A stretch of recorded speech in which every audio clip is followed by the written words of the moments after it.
So Aeronaut is a single by Billy Corgan, William Patrick Corgan, off of his new solo album, produced by Rick Rubin.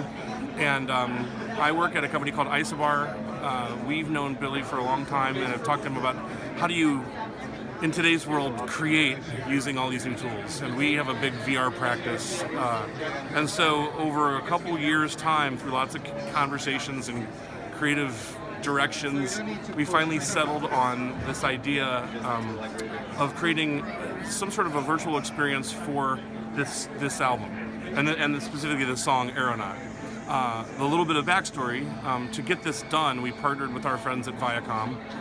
So there's Isobar and Viacom and Billy, and then the record label. And what the record label and Billy get out of this was we actually created this experience using technology from Microsoft's mixed reality capture studio.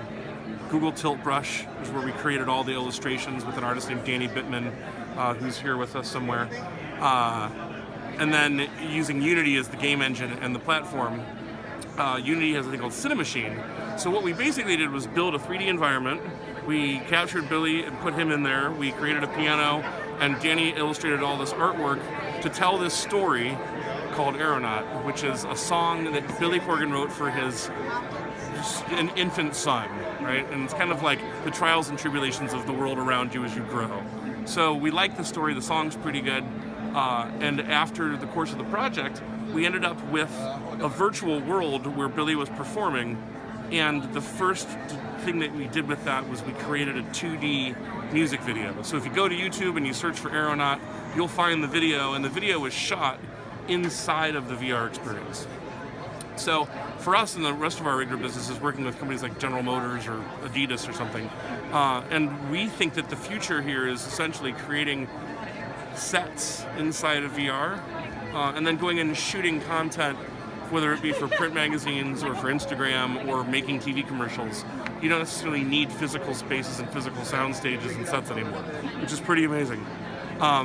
So today, we are debuting the actual VR experience. It's for Windows Mixed Reality's platform, runs, will probably be available via Steam.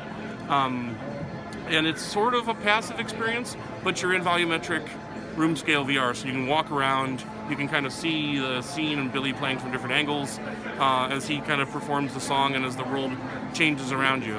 There's little light interactivity, and we're treating this more like a long-term experiment.